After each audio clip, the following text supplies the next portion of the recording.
Hello, everyone, and welcome to Animetopeya. And this is your host, Reapers Creepers.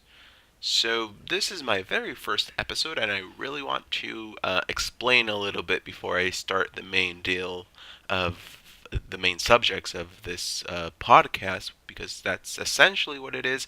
Although you're just gonna mainly find it in YouTube for now, and if it works, hey, then I can go ahead and put it some other places.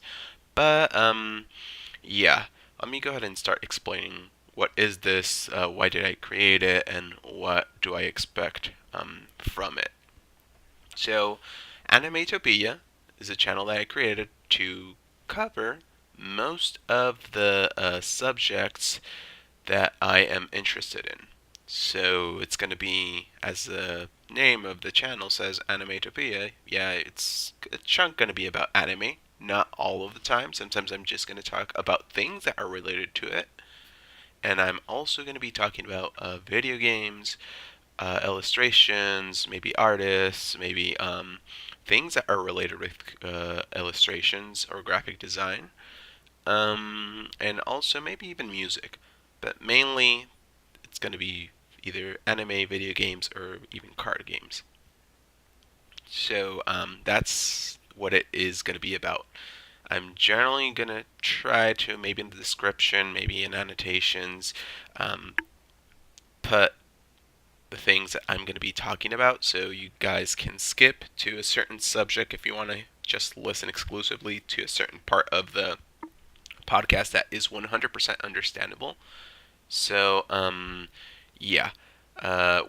Why did I create this? Mainly because I want to improve myself, my communication skills.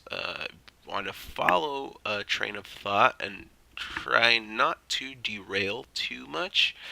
So that will essentially give me some skills that I am looking for, and hopefully it will improve myself as a person and as just someone who is able to communicate with other people like normal talk.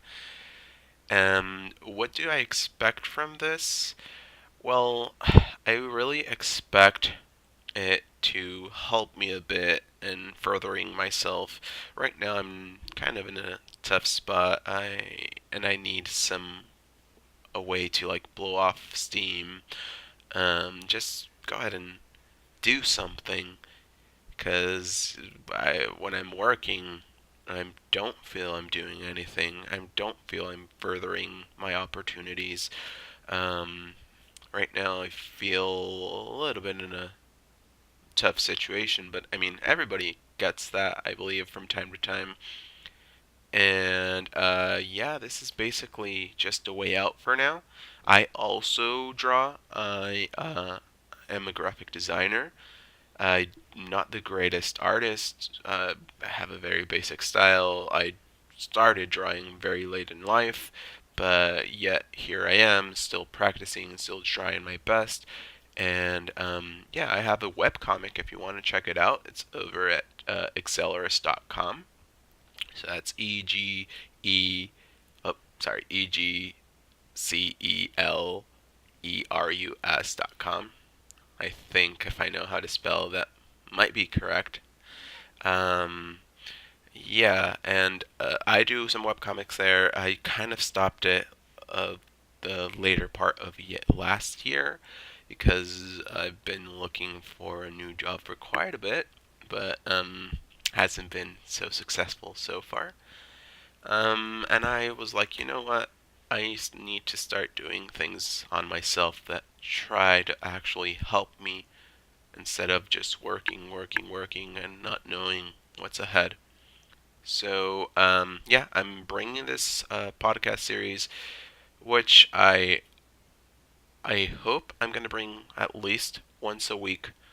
I'm working right now on a character to do comic strips, something a little bit easier, and also I am in the very like back fleshing out my characters a little bit more, fleshing the universe. So it has a whole bunch of characters in it, and I hope I am able to continue soon with that. But yeah, that's basically the intro. It was a little bit long, so I apologize for that. Let me just go ahead and sometimes it seems like it's slowing down for no reason. But okay.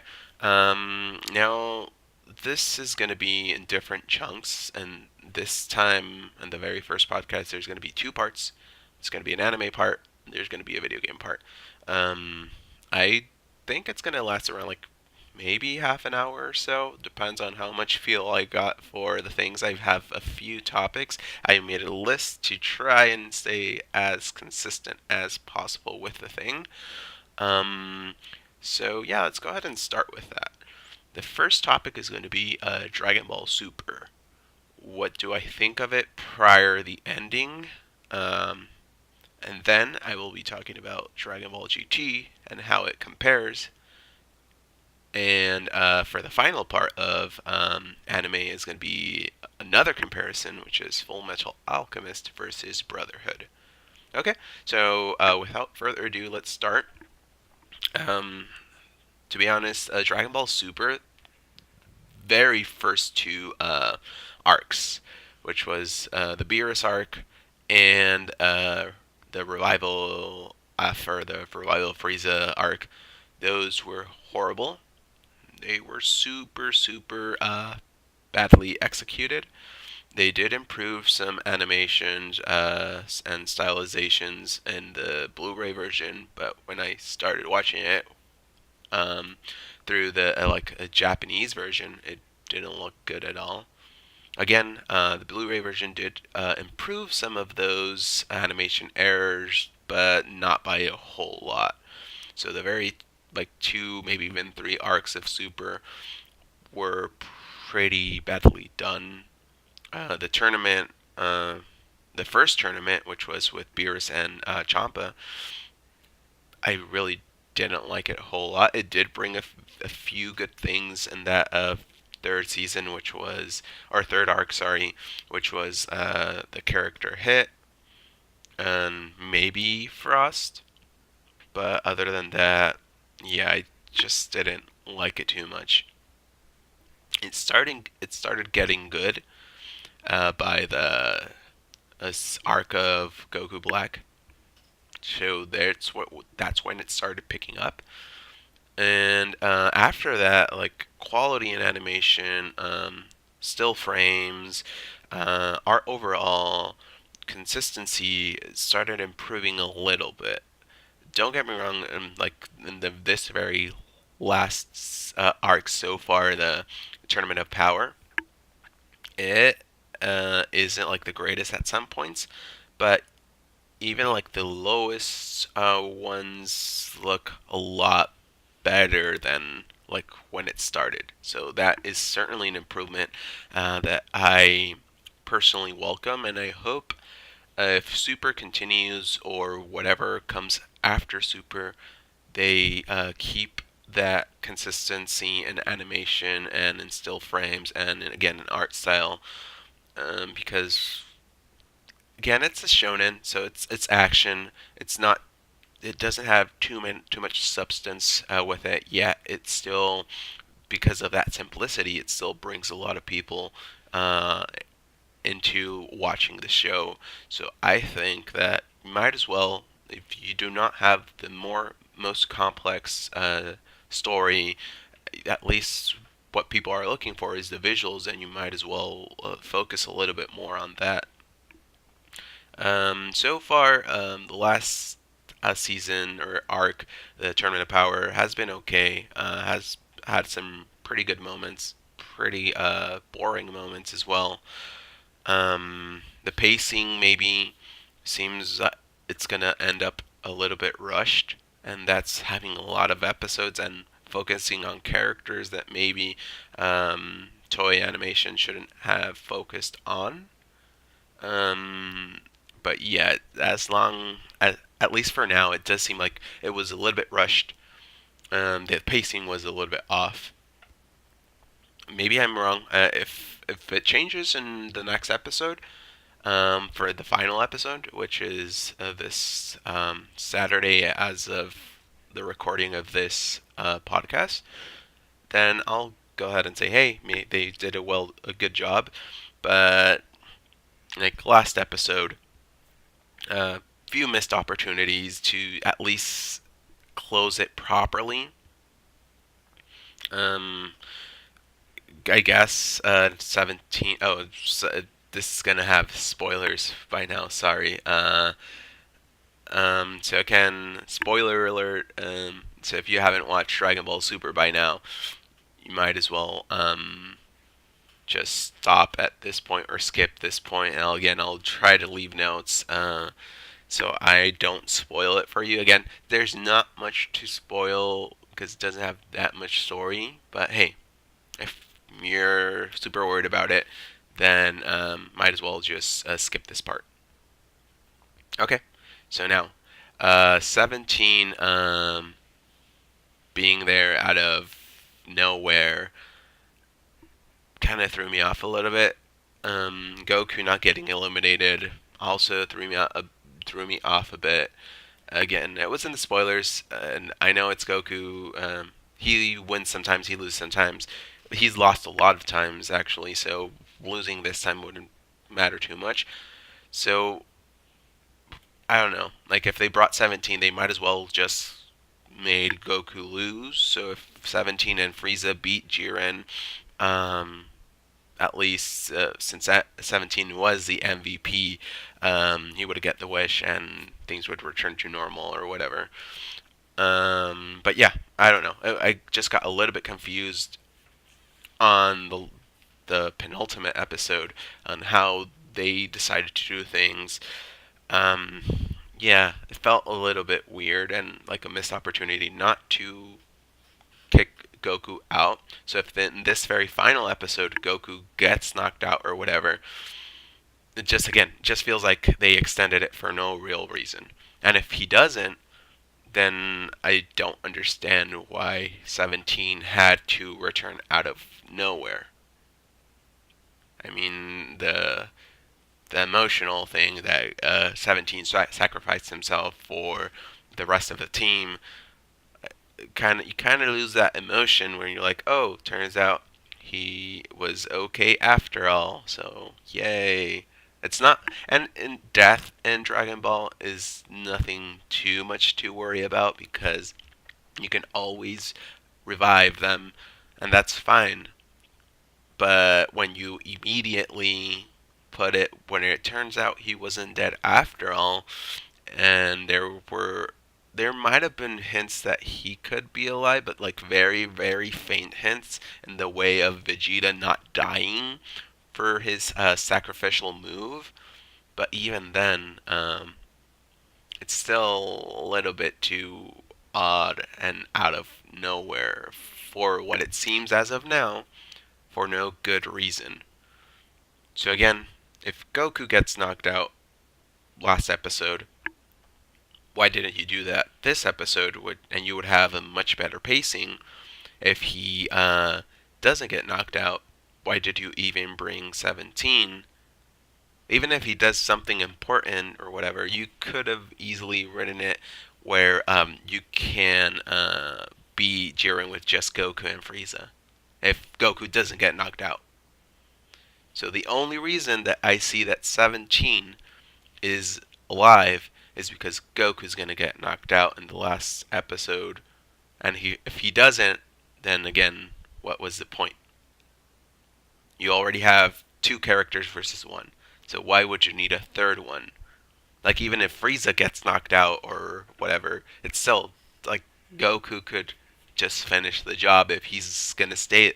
If it's written for him to win, you do not need 17 because you already built up the character. Jiren, yeah, we understand Jiren is strong.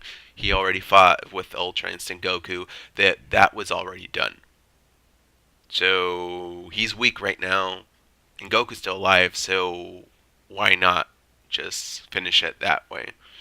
Because in the very last episode, you have to make a setup where you finish the tournament of power.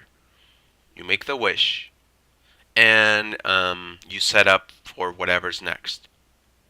because this doesn't seem like it's just gonna end like that. There's gonna be something after Super, and I'm not talking just about the series, the movie. I'm talking about there's gonna be another series, pretty much sure. Because I mean, the amount of people that are watching Dragon Ball right now is a pretty high volume, and from multiple countries, they're just eating Dragon Ball Super up. So, yeah, you have to do a lot of things in the final episode. I hope they find a way to make it work, but it's not going to be a long episode. It's just going to be a standard one, a 20-minute one, more or less. So, in 20 minutes, how are you going to fit all that in without making it feel a little bit rushed? Again, it might work. We'll go ahead and find out. But yeah, okay, so I guess that's kind of my rant or complaint of and opinions of Dragon Ball Super. It's an okay continuation of Z. But now let's go ahead and compare it with Dragon Ball GT. Is it better? Is it worse? We'll see. So Dragon Ball GT, it started with Goku getting okay, and again, these are spoilers. If you haven't seen Dragon Ball GT, you can just go ahead and skip this. And yeah, you can just skip this, even though the GT is a pretty old series. But hey, there might be someone, and all of these are basically are spoilers for their respective parts. So that's the reason that I'm gonna try and remember to put in the description when I talk about things, and so you can just go ahead and skip if you're interested in something else. So yeah, GT starts with Goku getting made into a kid again, and Pan and Trunks are there, and also Giru, which is like a robot, and they start traveling around the world, around the like galaxy, and it kind of tries to replicate the feeling of normal Dragon Ball, because more or less that's what it was about in the beginning, and the very original Dragon Ball, about different type of adventures, moving into different places. That was like a very basic gist of it, and they tried to revive that. It didn't work, so they later through the series they went a little bit more towards the classic Dragon Ball Z, which is more about the fights, more focused about the enemies, and yeah, I mean, I honestly didn't like it, so I'm trying to be super upfront about it. I really liked the level 4 Goku. The design is great. It's much better than the design of just changing your hair or your eyes to a different color. It's much better. So in that sense, in that aspect, in the style of the character design is much better in Dragon Ball GT for Goku, specifically for Goku, compared to any other. Now, if we go with the Goten designs, or pretty much Trunk character, even Pan, a lot of those characters I really didn't like. But yeah, I just Dragon Ball GT, for me at least, it was a decent anime. If you compare it with Super, if you only had the first two seasons of Super versus Dragon Ball GT, then yes, I would say 100% Dragon Ball GT is the better one. But if you compare like the latter part of Super, which is again the Goku Black and Tournament of Power, then I would say Dragon Ball Super is a bit better, because it kind of, again, I really just, the different villains in GT, the Super 18, the character design of, what was his name, like Dr. Mew or something like that, which was kind of like a counterpart to Dr. Jiro. I really didn't like that design. Baby, didn't like Baby's design. I didn't like the dragon, evil dragons design either. Omega Shenron was okay, um, but yeah, I mean, it didn't like it a whole bunch. Um, so obviously by now you can tell that, at least in my opinion, Super is the better one versus Dragon Ball GT. Dragon Ball GT does have better things than Super, and again, the character for Goku, the consistency of the animation is still there, and that pretty much makes sense because it wasn't too far apart from Dragon Ball Z, so they pretty much got the same or similar people who have animated for Z. So animation, for a good chunk, is better in GT, but overall, the characters feel uninspired. Again, like Super 17, I really didn't like everything about it. The design, the powers, its weakness, everything from Super 17 was just like, no. And I really like that in Super, they kind of redeemed 17. They make him the smarter one. He has always been the more calm one, so it makes sense for the series for him to be like the more calm thinking one, the smarter one, and in the Tournament of Power, he was definitely the most valuable player of Universe 7. So again, it's Dragon Ball GT isn't like the worst, but it just didn't know what it wanted to be. It started as an adventure series that didn't work out, so they switched to trying to kind of like Dragon Ball Z-ish type of villains, but the villains that they brought weren't that great. Of all of the series, maybe the best character villain was Baby.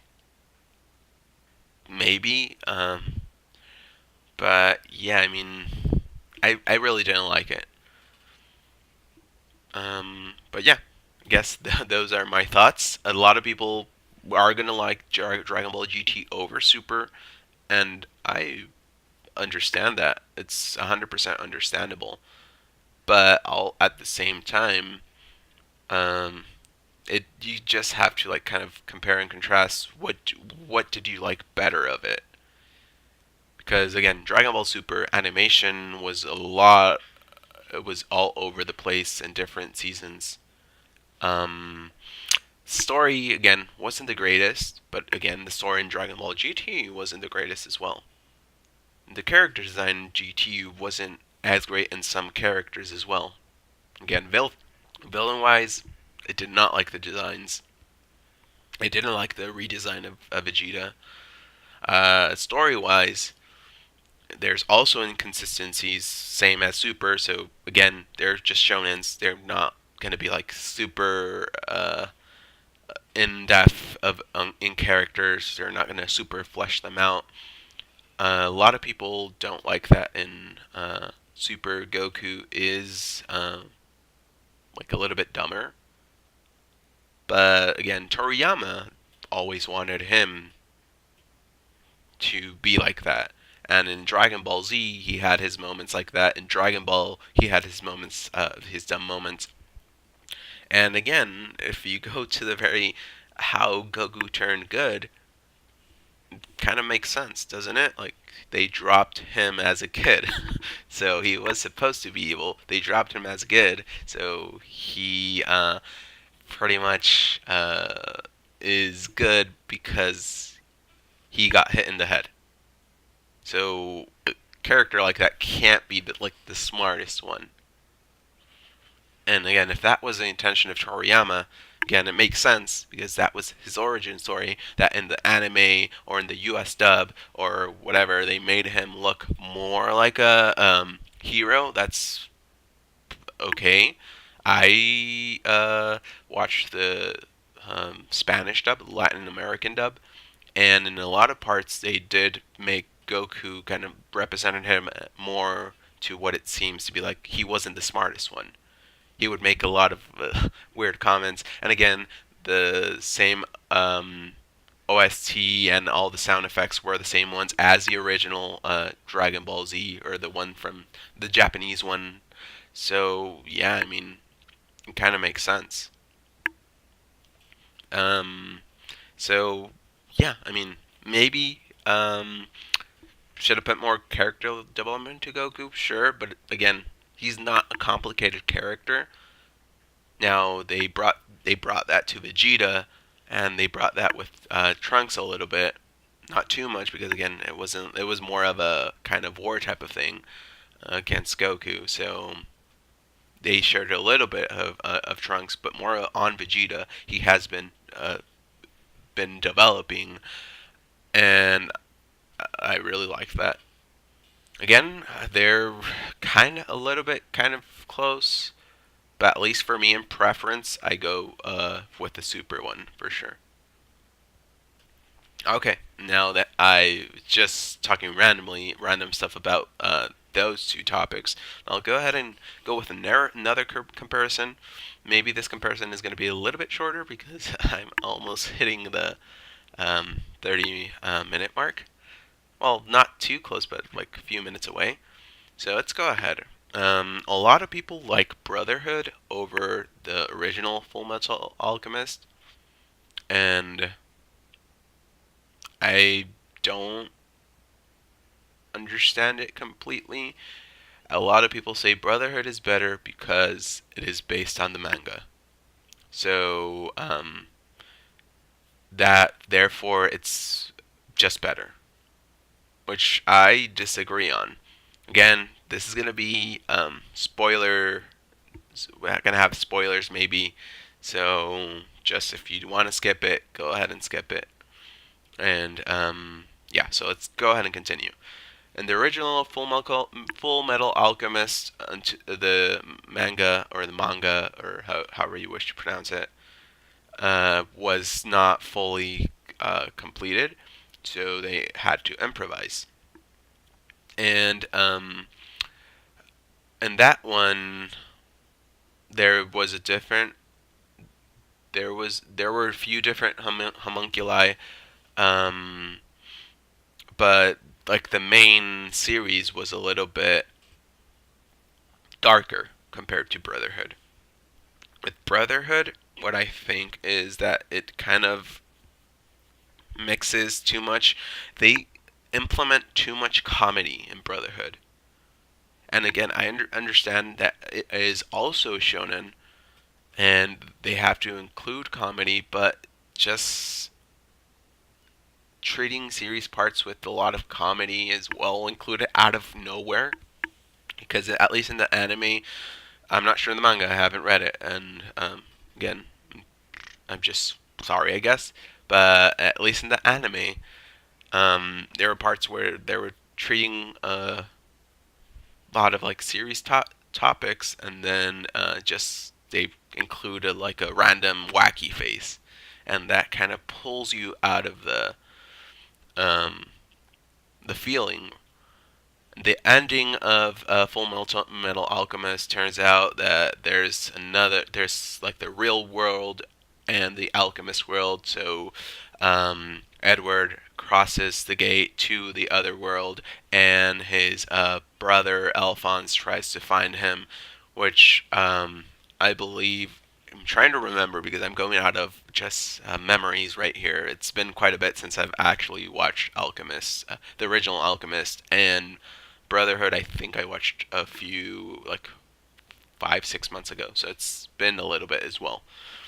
But yeah, so I think in one of the movies, Alphonse goes to the other world and meets Edward, and I mean, yeah, at least for this original series, it was a pretty interesting thought, and the consistency of the tone was 100%. Yeah, there were funny moments. Yeah, there was comedy, but it wasn't in there for the sake of it. Like I'm trying to understand maybe the author, and that's super difficult to do, obviously. But I think the reason, just like for basic writing, you kind of try to interject a little bit of comedy with the darkness, so it kind of eases off the moment. But I think it was implemented way too frequently, and the serious topics were very interesting. So whenever they were like include something like an odd Edward face, it would like completely remove you from the moment because they already captured you with the setup, and then they include that, and it totally throws you off. So again, in the end of Full Metal Alchemist, there's a different world. It's the human world where alchemy isn't a thing, and then there's a alchemy world where science was a little bit hindered because of alchemy. And in the ending of Brotherhood, or the setup of Brotherhood, all these homunculi had a lesser role.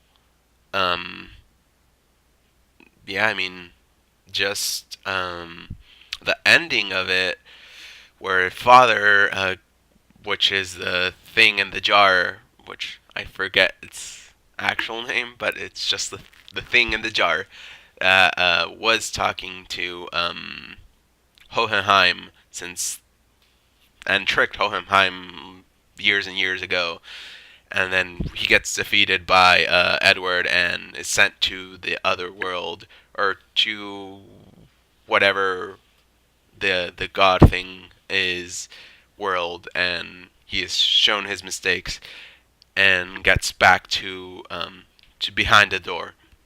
And Edward tries to recover Alphonse, which he is able to, because he gives up his alchemy. He gives up his truth, his gate of truth, and basically that is the meaning. It pleases the figure, the god, because the what I think I'm trying to interpret is that it means that you just have to be a human. You don't have to be any more pretentious or try to reach something else. You just have to be you and then live your life at the fullest, or whatever. I think that something like that. I really don't think that last part, but it's more like uh, just don't play to be a god. Maybe, I don't know. But at the end, again, overall, the tones of the um, anime and the original FMA is much darker. It's much more consistent. There are funny moments, yes, but also at the same time, um, it it mostly conserves or preserves the tone. Well, in Brotherhood, like it just seems at one point it just introduces new characters for no really good reason. Even though yes, they play an important part. Um, the other again, I apologize for like not remembering the names. It's just right now I'm just going out of memory, and but like the guy from the other continent, which Greed it makes friends with, that those characters just do not seem to fit. And I understand that maybe that's kind of the point because they're supposed to be from another kingdom, so they are a little bit out there. But like, just for me, it doesn't make too much sense. And that character alone includes a lot of comedy, which I really just didn't like that character way too much. Um, yeah, I just it just feels like it's too inconsistent in the style in Brotherhood. Um, it wasn't bad. It wasn't a bad anime. It's a really good one still, despite all of that I mentioned. Despite that, it seems that they include way too much comedy in their serious parts, which takes you out of the setup that they already successfully make you like feel for. It's still good regardless. It's pretty good. It's just, and there were some things that I didn't like in the original FMA. Um, More like, I believe it was a character. Is it MV? Turning randomly like into like a huge serpent dragon thing. Sure, I mean there were things that I didn't like from the original one, but overall, it does seem for me that the original FMA is better. And a lot of people are going to disagree with me, and that's fine.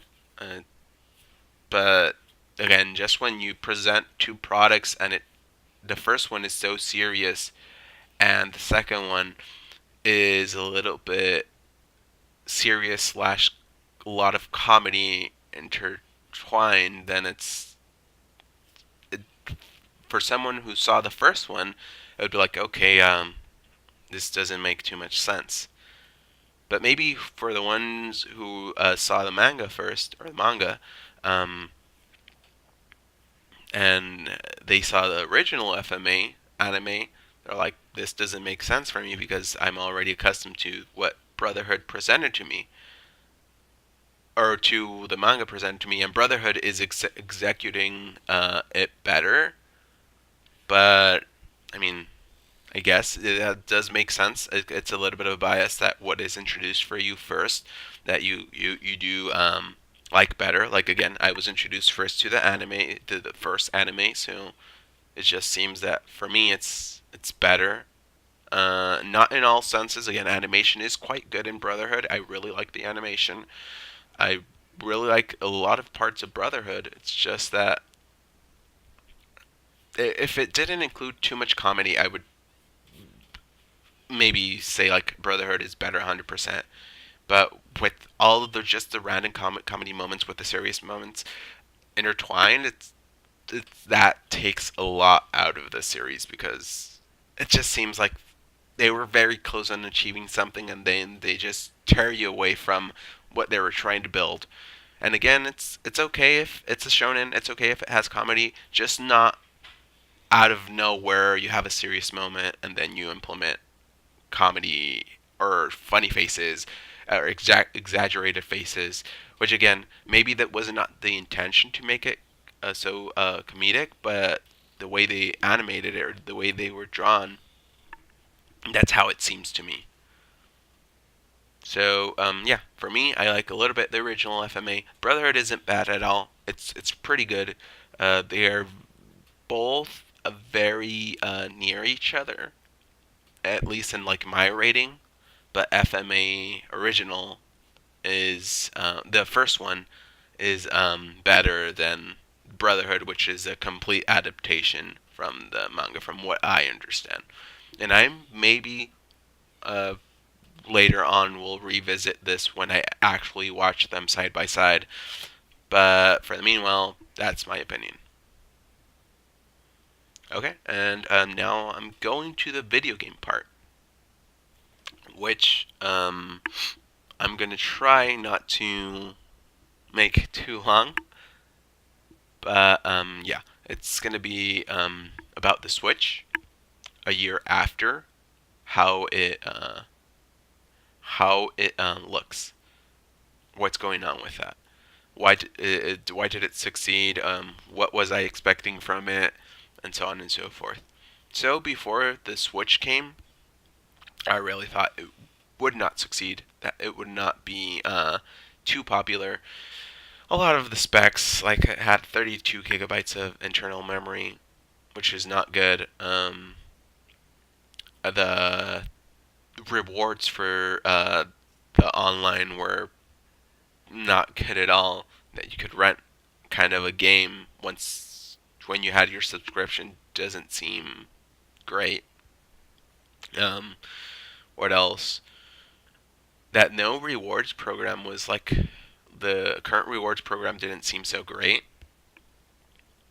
and just kind of like the battery life of the portable version when you had it like for using for portable. So let's go ahead and check that. Um, let's go first with the portability. Yeah, 2 hours or 3 hours isn't that great. but it still makes its job. It does its job. It does what the Wii U didn't, what wasn't able to do. So it feels like a refinement of the Wii U. Because yeah, having a tablet with you in house near your console while your parents or whatever are playing seems okay. But you have to be in a very short distance of your console to be even able to play. So that kind of takes all of the good things away. The tablet also was pretty bulky. There were not too many replacements for it. Um, there were not many 2 games for the Wii U.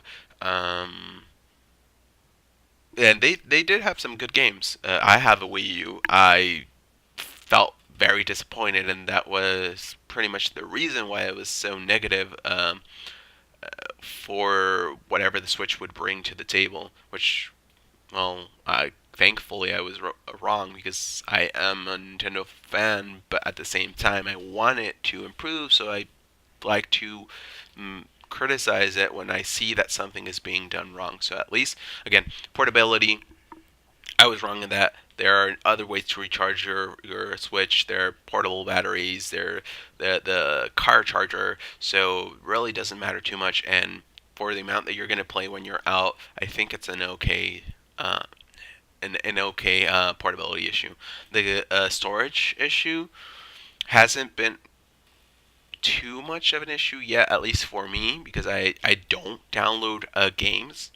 I don't download full games to say. I buy the physical game. I've always been a person who prefers physical media over digital. Um, and I think that's also kind of Nintendo's fault because they do not give you too much incentive to getting a game digitally compared to physically. They cost the exact same price. The only difference is that the digital one gives you 5% of the value of the game back, as opposed to 1% via the golden coins of the rewards program, which is, to be honest, it's quite a joke. Um, so every gold point is worth 1 cent. So if you bought a game,